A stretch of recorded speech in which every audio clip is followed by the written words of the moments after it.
Okay, we're going live. Hey, good morning, everybody. It is Saturday morning, and welcome to Multifamily Unplugged. Hey, the #1 radio show on Saturday morning, right? Carl, I think I always say that this is the only radio show on Saturday. It might be. Hey, I'm joined this morning by my co-host Moose, and we have a great guest on today, Sabrina Gettler.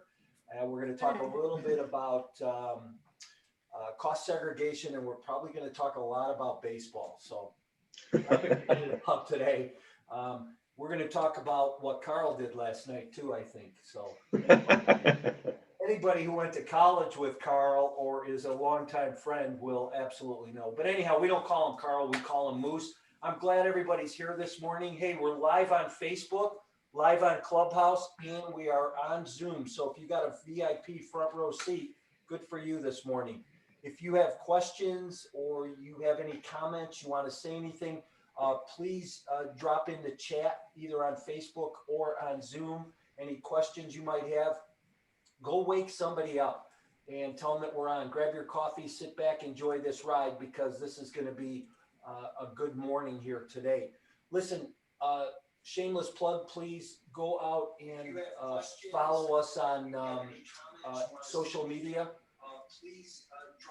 Please subscribe to us on LinkedIn and Facebook and Instagram, Twitter. And listen, Clubhouse. If you are not on Clubhouse, follow us on Clubhouse, because we are out there. And watch for us on Monday nights. We'll start to do a multifamily unplugged on Monday nights on Clubhouse at 7 o'clock. And we are looking for you to go out to YouTube and subscribe on our YouTube channel. Just help our ratings a little bit, please. Hey, I'm excited about today. Our guest is Sabrina Gettler. Sabrina is going to talk about cost segregation a little bit, and we're going to talk about some other things. So, Sabrina, welcome. You want to say hi and maybe give a little background on yourself? Sure. Hi, everyone. So my name is Sabrina. I started off in real estate right out of college. I was a mortgage broker for a year. Was a realtor for a couple of years, and then I got into the note business, started a company, and my business partner and I bought distressed commercial notes from lenders. Market turned around. So then I went back into the finance world, in the corporate world, wasn't a fan of the corporate world, and then I got into cost segregation. So I've been doing that for about a year and a half. Interesting. So what's the note business like today? That's a great question. I got out of it because our banks weren't selling at as high or as great of a discount anymore. So I'm sure the business is still out there. I don't know of too many people doing it, but it seems like since some of that foreclosure business and all that paper business kind of got better, that kind of went away. I wonder if it's going to come back though.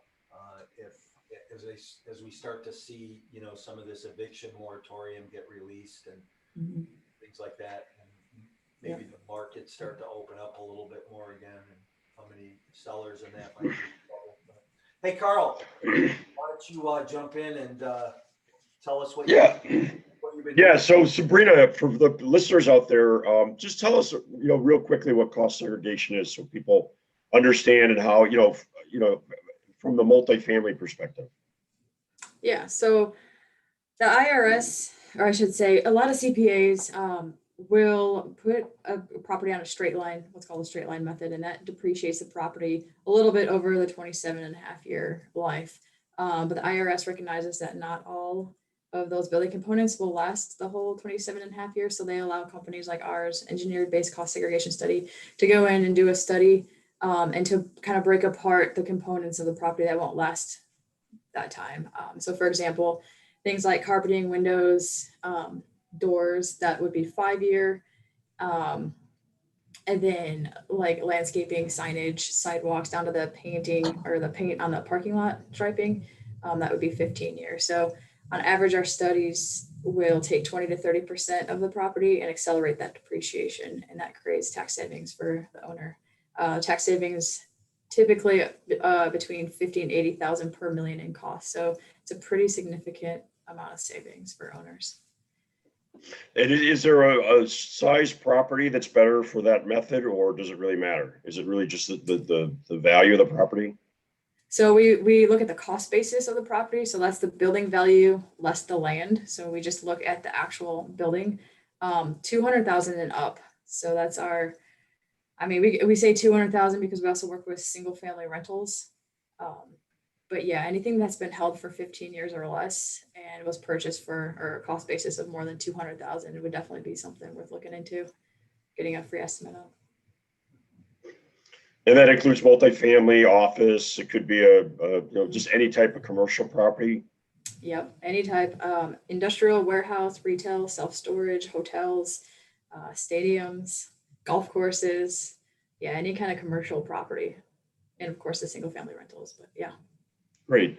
That's awesome. Yeah, I used to work with a guy years ago that we had a whole bunch of buildings. He came in and I forget what happened exactly, but we didn't end up going with them because I think we're on the tail end of it. We were about ready to sell the building, so it didn't, for some reason it didn't make sense. But he came in and gave us a whole report on everything, boilers, windows, roof, the whole 9 yards, and it's definitely a valuable service. Mike, did you guys ever do that with your through cost segregation?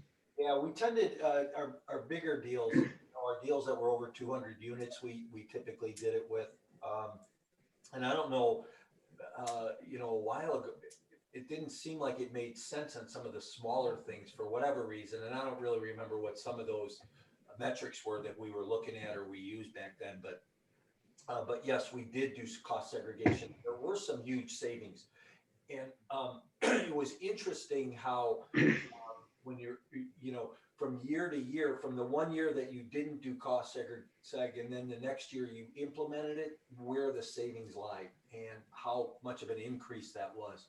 So it was well worth looking into.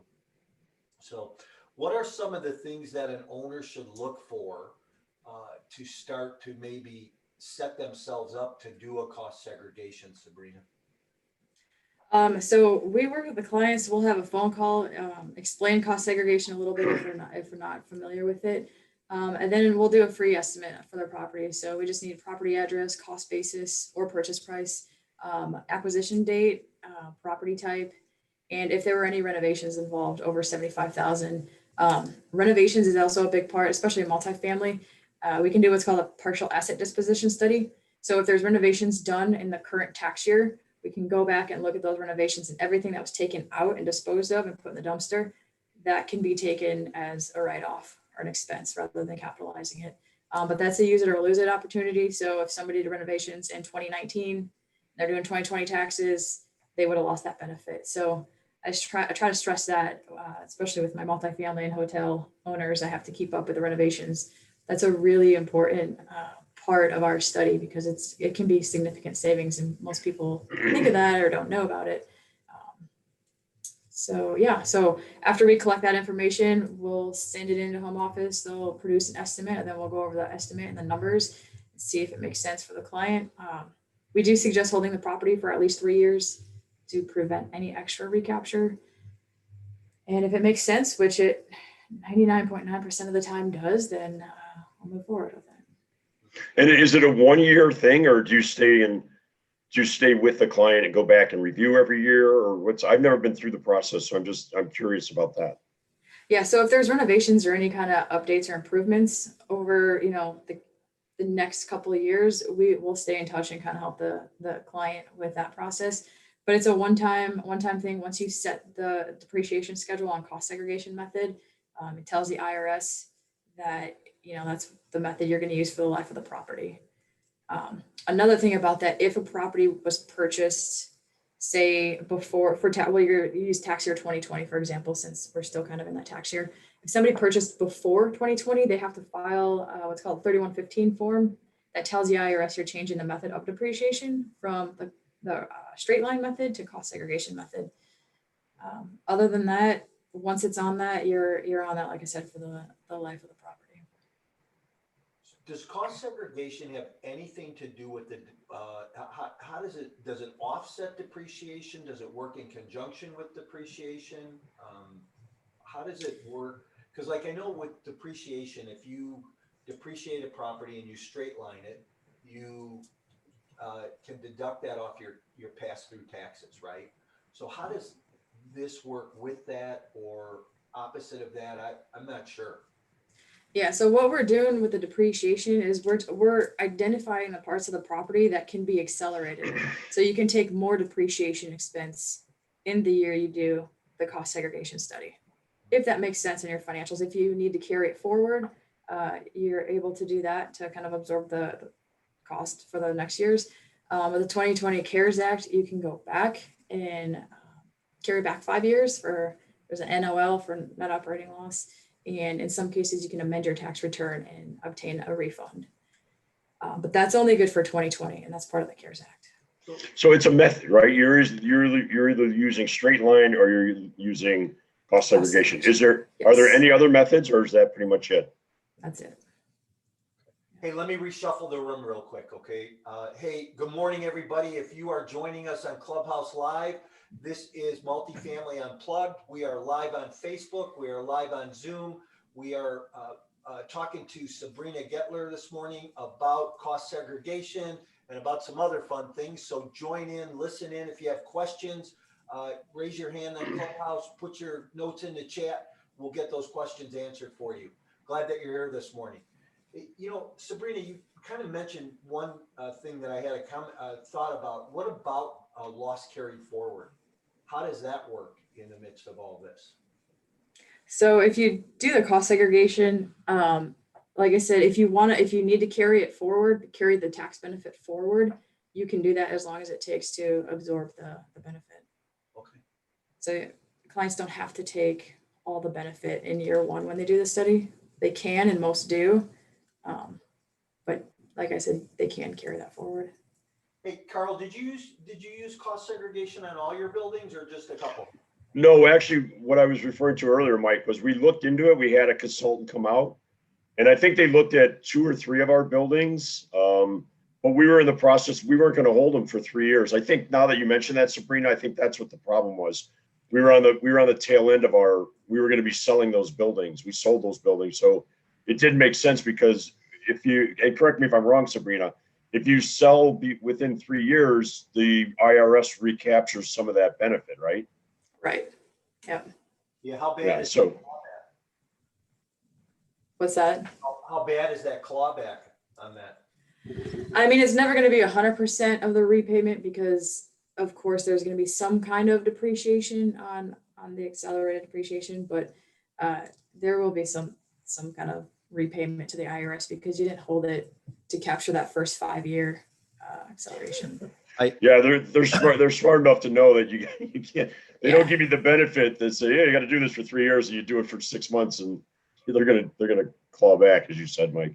Well, come on, Carl. They already give you a gift in the depreciation. I mean, where else do you know that something can go up in value on the street, and then the government devalues it, and they give you credit for it? So, you know, I mean, it is a gift that you're already getting. So, you know, I guess if you try to take too much, they're gonna try and take it back. So.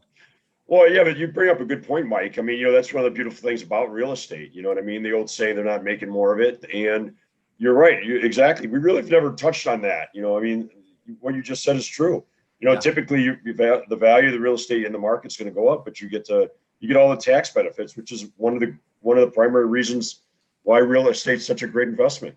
Yeah. You know, even with some of the changes in the tax laws and that, it's, you know, it is one of the best benefits out there, right? As an alternative investment. So you're in Florida, Sabrina. Do you work all over the country, or do you have a territory, or are you licensed in different places, or do you even need to be licensed? I'm just curious about that. Yeah, so I work nationwide. I've got clients all over the states. So I'm from the Chicagoland area, but I live in West Palm Beach, Florida, and I spend some time in Houston. I work part-time for the Houston Astros. So yeah, I spend a lot of time in Texas too, but I've got clients, California, Boise, Arizona, Missouri. Yeah, they're all over the place. Right. Hold on. What you said you do what for the Astros? You pitch for the Astros? I wish. No, work part-time for the Astros. Oh, cool. The Houston Astros. How did you, I mean, now I remember, Mike, you were saying we were going to talk about baseball. That's right. I forgot about that. We So, are. Listen, my favorite time of year, one of my most favorite times of year is when pitchers and catchers report, because then you know spring is coming, right? And it's just around the corner. So, Totally. yeah. So Sabrina, let's scrap the whole cost segregation conversation, right? And let's talk about a really fun issue. But what do you do for the Houston Astros? So I work in marketing and entertainment. Um, we work with the kids club. We work with on-field events, pre-game, some post-game events. We'll do events throughout the community, player appearances, hospital visits. And in spring training, the past 7 years, I was on the field just doing in-game entertainment, and yeah, it's been a lot of fun. Nice. Hey, let It's been a good ride. me reset the room real quick because we have people on Clubhouse. Just want to say welcome this morning. If you're just joining us, this is Multifamily Unplugged. We're live on Clubhouse, live on Facebook, and on Zoom.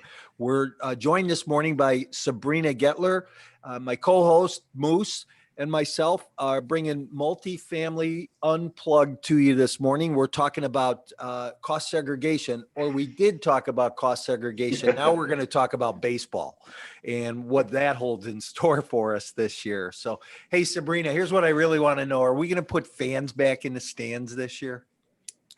Some ballparks, yeah. I believe it's up to the local governments to decide. I know DC, because we partner, or we share a spring training facility with the Nationals. I think I read the other day that their mayor's not going to allow fans in the stands, but in Texas we will. I think it's going to be about close to 25% capacity. I know for our spring training games, we're allowing about 1,600 fans per game, which is about 20%. Depends on the stadium you're in. So yeah, I'm looking forward to getting back into a major league stadium. It's been a really long year without baseball. So, you know, I wore my favorite sweatshirt for you, right? My White Yes, Sox I sweatshirt. love it. What, being from Chicago. So what are the Sox going to do? You think we'll put fans in the stands?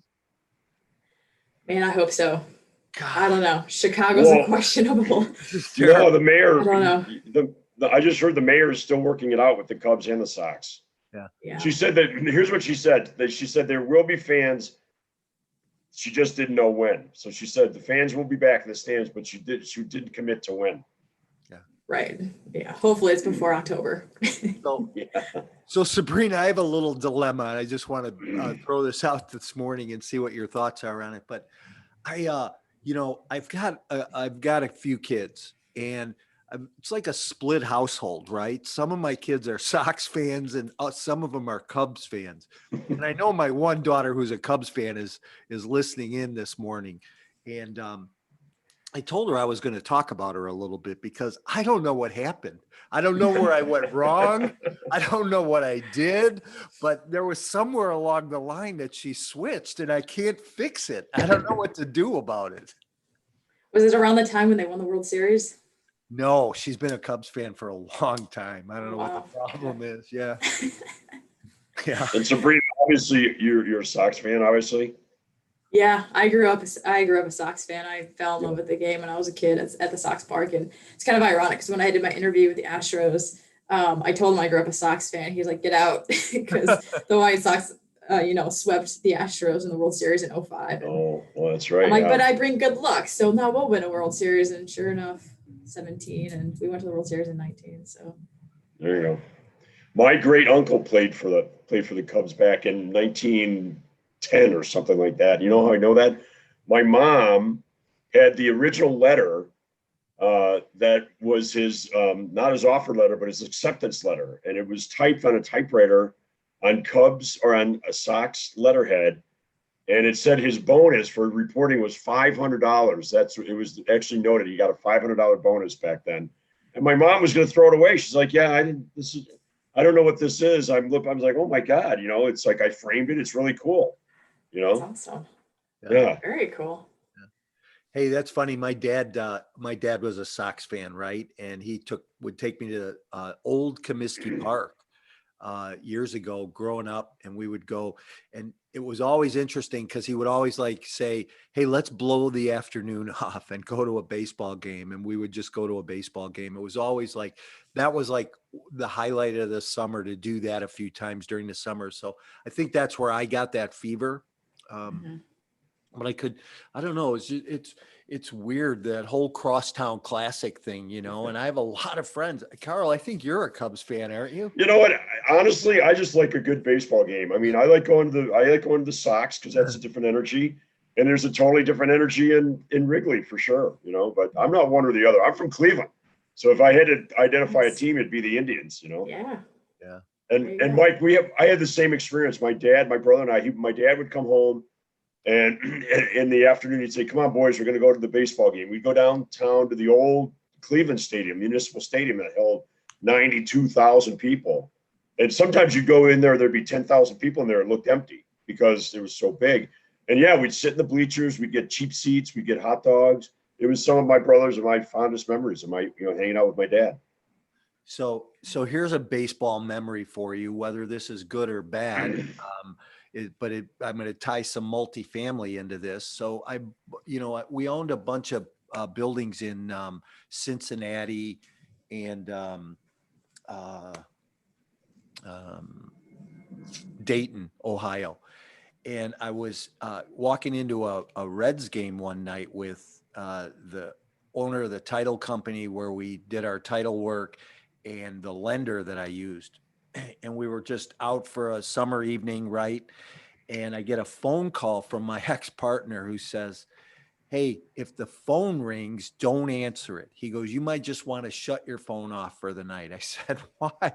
What's going on? He says, well, we just had a problem. I said, what happened? He goes, well, the newspapers are trying to get a hold of you because we just had a fire in one of our complexes, burned a building down, displaced 14 families.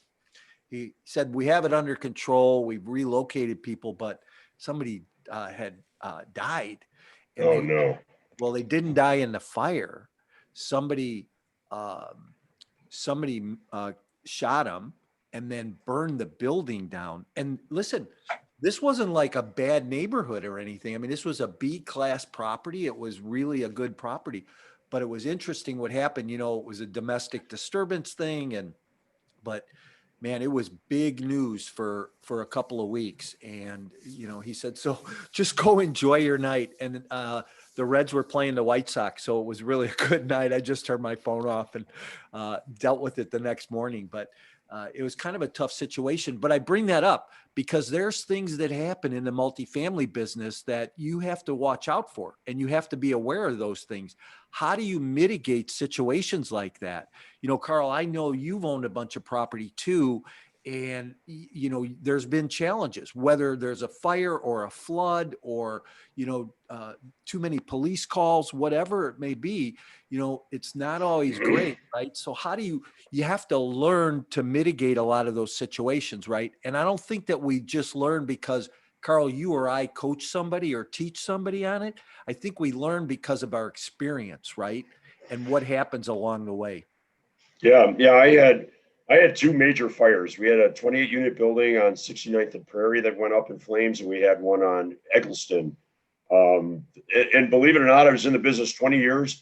They happened within 60 days of each other. Never had a fire before, right? And then, real quickly, it was a Saturday or a Sunday afternoon in February. The phone starts ringing off the hook. Everybody, your building's on fire. Your building's on fire. It was crazy, and thank God nobody was hurt. Thank God all the smoke detectors went off, everybody got out. But yeah, that whole process was a trip, and then, that probably would have been, we did some major renovation, come to think of it, Sabrina. We didn't even think about it then. I mean, we put $250,000 back into that building. And now, thinking about it, we didn't even think, I don't know. I mean, cost segregation, and you might weigh in on this too. It's not one of those things that a lot of people talk about. So, Sabrina, how do you get the word out to people? I mean, how do you market so people know what you're up to?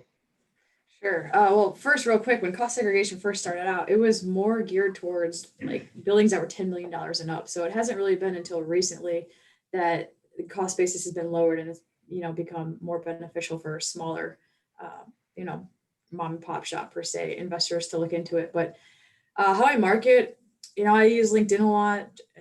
Just people I've known in the real estate market. I've been in it for 10 years now. So talk with CPAs, tax attorneys, real estate attorneys, brokers, lenders, owners themselves, and just get the word out. And I have a little presentation I'll go through with them.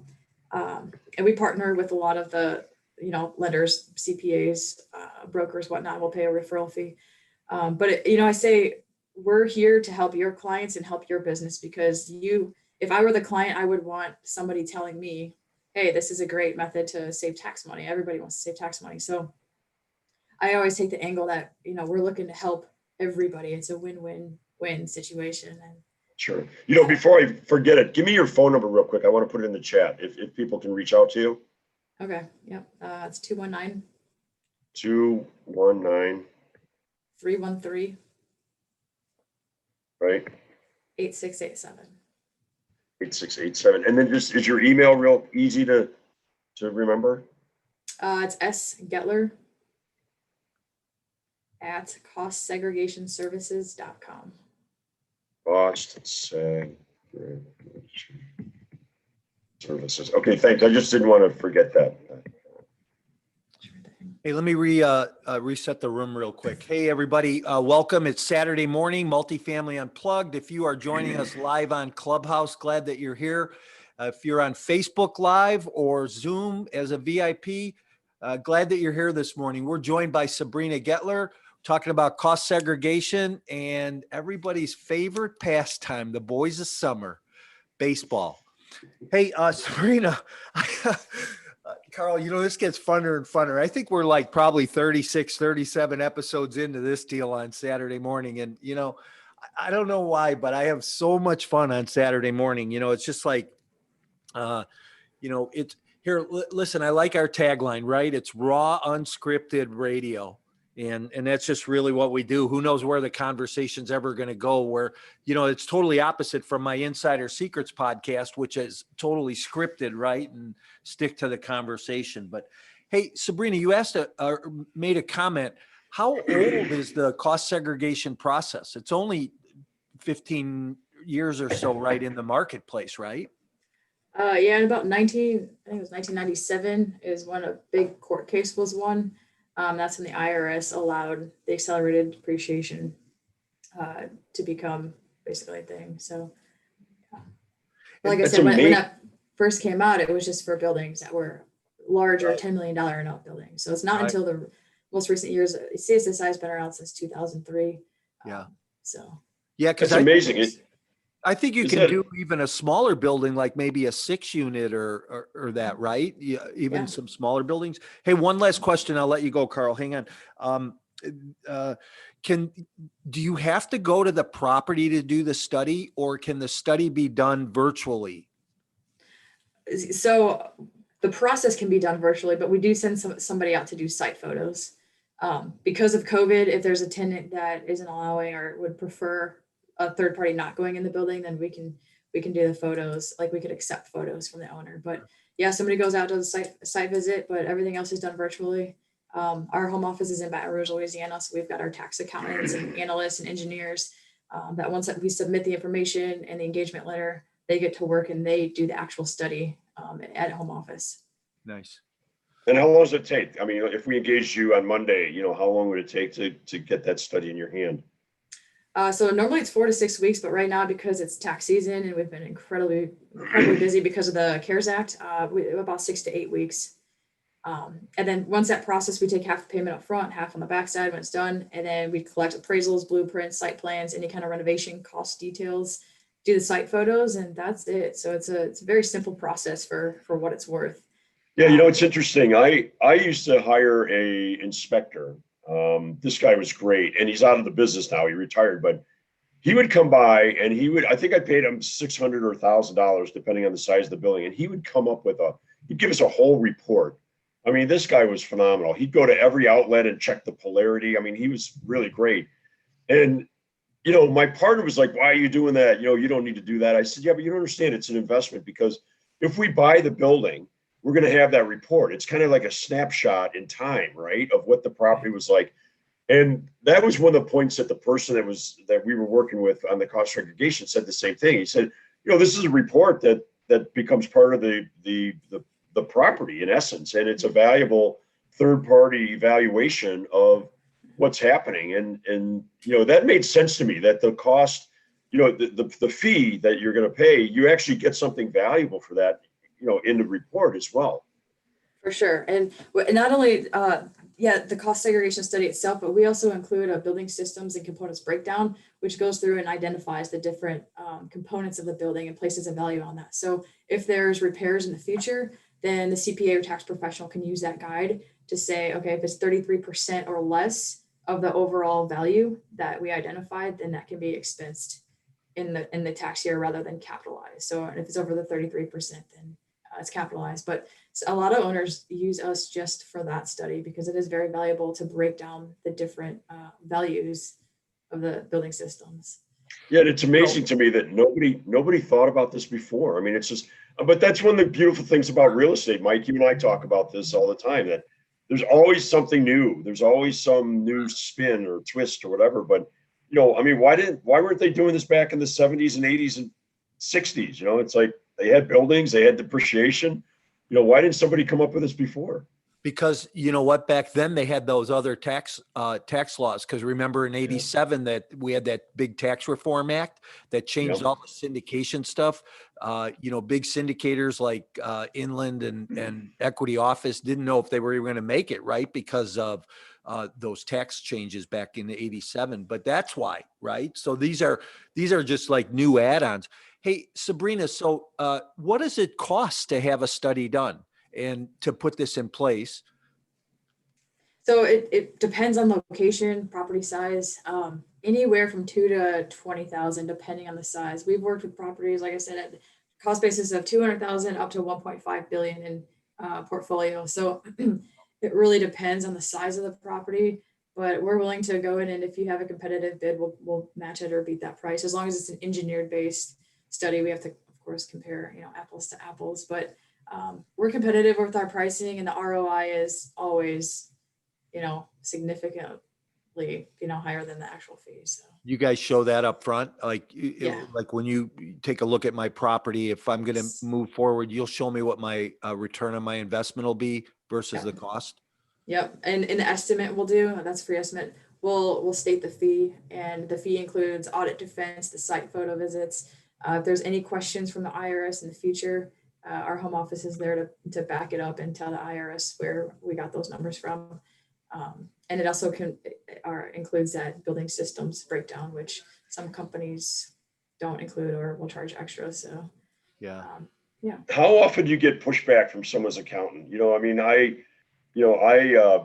remember I had one building, we had an LLC, and we were the partner, the investor insisted on us using his accountant.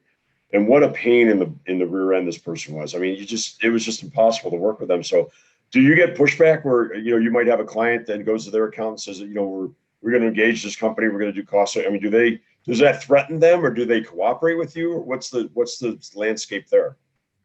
I've definitely had a little bit on both sides. Some of the CPAs are kind of mad that they didn't know about it, or, tell their client, and some of them are like, oh, we already do cost seg, but they'll grab the low hanging fruit as compared to our study that will dig into it. So CPAs, they're great to work with when they're open-minded and listen to, what we're actually doing. A lot of them just say, no, we're not interested. But I mean, the CPAs I've talked to have been really open to it, and they've been great partners. When I've had clients go to their CPAs or accountants, they're a little more skeptical because it does kind of put them on the line and makes them look bad a little bit if their client's telling them, hey, why didn't you do this already? So, and there's been a couple of challenging conversations, but at the end of the day, we're all looking to work together to save the client money. So. Right. Yeah. I just remember that experience. This accountant was really, and then we also had a lawyer that anything we said, the lawyer was, no, don't do that. Don't do that. And listen, I'm not knocking lawyers or accountants at all. Sure. However, sometimes when you come in with a competing idea, if it's not their idea, they're gonna push back on it. Yeah, At the end of the day, it's the owners that make the decision, right? right, exactly. So one question I had was, once you make the decision to change and go to from straight line to cost segregation, can you switch back?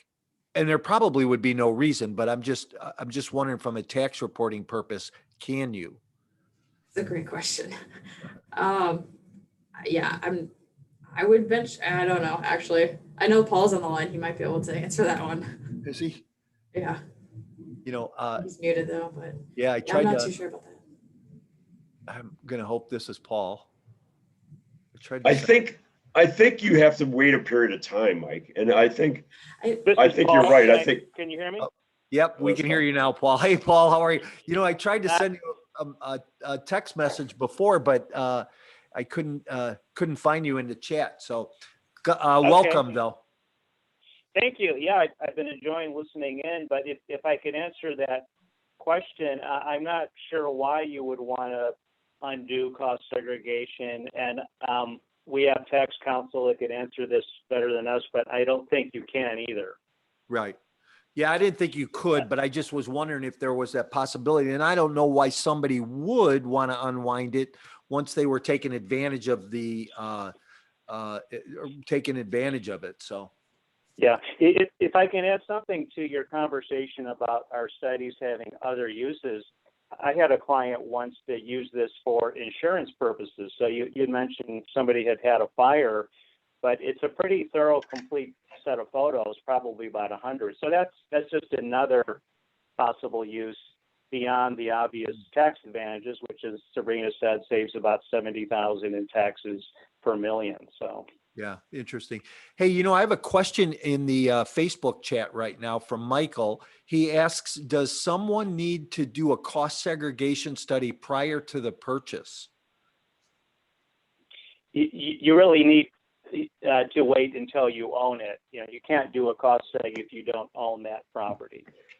Okay. But it is never too early to look at an estimate. So you could ask Sabrina, even if it's a building you're thinking about, and it never materializes, that there's no harm, no foul, but she'd be happy to get you an estimate even on a prospective acquisition. And I would imagine that when you have professional investors or operators, when they do one building, they probably come back to you and say, okay, let's do this across the board. I'm guessing, but I would assume that that's probably the case, right? No, that is true. In fact, I've run into big real estate holders that have their own cost segregation department. So the ones that we run into that haven't done it, it's generally smaller properties, and maybe they have 1 to 10 properties. But this, as Sabrina said, the CARES Act and also the 2017 tax bill has really created a perfect storm to maximizing your deductions. The 17 tax bill is allowing 100% bonus depreciation for properties acquired after September of 17. I don't know if you're familiar with that term, but before the tax bill, they had bonus depreciation on new construction only, and it was only 40%. So now it's 100% even on existing property, which means whatever we find in a 5 or 15-year category, you can take in the first year of ownership instead of 27. So without a study defining those assets, you really can't begin to take advantage of it. Yeah, that's interesting. Wow. Yeah, it definitely shows where the advantages are. So, hey, we are we're winding down to the end here. Paul, do you want to any thoughts that maybe we didn't cover with Sabrina that you want to maybe just chime in and talk about real quick? Yeah, well, I would ask a property owner. I mean, shouldn't your 5 and 15-year property be depreciated as such? I don't even call it acceleration. I call it putting your components on their proper shorter lives. I mean, not doing this is sort of purposely slowing down your depreciation and giving a long-term interest-free loan to the IRS, and they are not my favorite charity. Yeah.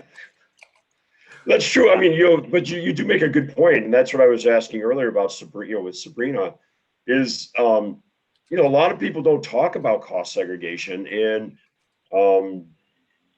I think once their eyes are opened up to it, it makes total sense, because as you say, if you're on a 27-year schedule and you're only taking 1/27th every year of something that's only going to have a life of 10 years, you're ripping yourself off. I mean, it doesn't make sense. Well, most owners are not going to own a property 27 years to take all that benefit. And even if they were to, it's better to have a dollar and the use of it now instead of in 27 years when a dollar will be worth less. And you have to look at the time value of money, and we include that calculation in our estimate. But if somebody were to pay us, let's say $6,000 for a study, and they reduce taxes $80,000, our study fee is a deduction, by the way, the time value of that savings could be $500,000, even at the stock market historical average. And you people in real estate can do a lot better than 8%. Yeah, and just for those listeners that don't really understand what he's talking about with the cost, net present value of money, it's like, 20 years ago, a gallon of gas was X, and now it's 2 times X. So, the same dollar 20 years ago bought you twice as much gas. So you're always better to have the money now in your pocket now than you are to collect it 20 years from now. Right. Well, if you go back 40 years, the dollar is worth 25 cents, and occasionally I'll run into a CPA and they'll go, well, it doesn't really matter because they're going to get it anyway. And I'll say, well, Mr. CPA, the next time you bill your clients, can they pay you over 27 years because you're going to get it anyway? Can you imagine the compound effect of that every year? Keep Yeah. pushing that deal out. But yeah, these CPAs, when the Journal of Accountancy says that they should routinely recommend this, and there are tremendous benefits. So many do. That's most of our business comes from CPAs saying, Bill got a building, go do a study. But others, I think, if they have a mindset, if they don't really know about something, it can't be any good. Or they want to avoid the dreaded question, why didn't you tell me about this? So sometimes, as Sabrina said, they'll tend to pour cold water on it. And if people know just a little but not enough about something, they tend to do nothing. Yeah, that's true. A confused mind always says no. Mike, do we have time for one more question? Yeah, go ahead. Yeah, so the question came in that said, if I buy a building from an owner that had cost segregation, how does that affect me as the new owner? Well, you have to do a study for your building. You can't use a previous owner's. So yeah, we've had buildings we've done studies on 3 times. The other difference is too is the cost segregation world is a little bit of a moving target. So you could have had different regulations 10 years ago when that other study was done too. It could be a little bit different currently. Right, but I think the question was, if someone did this 5 years ago and now I'm buying the building, does that carry forward to the new owner, or do they have to do a new study, or how does that? Well, they would do a new study, and there would be, of course, a different cost basis, and the depreciation clock would start ticking again. It's the same thing if a building were inherited from a parent, let's say, that passes away. There's a stepped up cost basis, and then that 27 years starts all over again. So there, a study should be done also. Oh, perfect. Okay, good. I think that probably answers the question. All right. Well, let me reset this room one last time. Hey, you're joining us this morning at Multifamily Unplugged, Saturday morning. If you are live on Clubhouse, welcome. If you are live on Facebook, welcome. But we've been joined this morning by Sabrina Gettler. And Paul, what's your last name? Paul Correa. Correa, thanks for being here and answering those last few questions. Appreciate it. Hey, Sabrina, so how do people get a hold of you or Paul if they have questions? And how about some company information? And I know we have your phone number and an email in the chat. But Yeah, phone number or email. Email is probably the best way to get a hold of me. Paul and I work together. He's my business partner in this. He's been in the business for 15 years. So any questions I have, he's got the answer to it. So yeah, I mean, call, text, email and I'll answer any of And the let me just make questions. sure I've got your email right. It's SGETTLER at COSTSEGREGATIONSEVI or services Yeah. SERVICES.com, right? Yep, that's right. Okay. Hey, Sabrina, any baseball predictions for this year? Oh man. I think the White Sox are going to be really good this year. I'm hoping. Yeah. The Dodgers have a good team. Unfortunately, I'm not a Dodgers fan, but I think they'll have a really good team this year. Astros, our teams we're going to struggle a little bit. I think our pitching is really young, and we don't have much of a bullpen, but it's okay. So you're a I'm real predicting that the White Sox will do better than the Cubs, which pains me as a Cub fan. Oh, geez. Sorry, Paul. Sabrina, I can't believe that you let us put him on. Well, That's yeah, okay. that's something we just have to, overlook. Exactly. One of those He's from the region too, so one of those painful Yeah. things we all have to live with, right? Hey, and my good buddy's on this morning, Forrest, who is a diehard Dodgers fan, right? So, so Yeah, they've got a good team. Cubs got so- Jock Peterson. Oh, really? I didn't see that. Fantastic. Sabrina, you're a real fan. I mean, you're like Yeah. a dude. Well, I mean, you're like I know. I know. I you're like grew up someone with- that you can hang out with. You know more about baseball than I do. I'm impressed. Yeah. here, listen. So, so that's She what isn't happened, just right? I met. pretending. What's that, Paul? I said she isn't just pretending about all this. You don't Oh want to yeah. play baseball trivia with her. Yeah, I played softball for 25 years and worked with my Wow. high school and college baseball teams, and I've been in MLB for 7 years now. So Awesome. I That's love really my cool. baseball. Here, so Sabrina and I met on LinkedIn, right? So you know that for me, that's a big thing. I meet people every day. I talk to people every day. I try and engage with people, and I engage with Sabrina about cost segregation. And she starts talking about baseball. I said, "What?" So, so that's how this whole thing came together. But I said, "Well, geez, come on." She goes, "Well, I don't know a lot about it." I said, "That's okay. We'll talk about baseball." Well, here, I have a funny story for you about baseball. One of our reps went to a Cub game, and he was talking to the guy next to him that owned about 8 buildings, and he ended up doing studies. I think it saved him about $500,000 in taxes. So anyway, you run into people all over that don't want to overpay taxes. Yeah, that's for sure. Any last comments, Sabrina?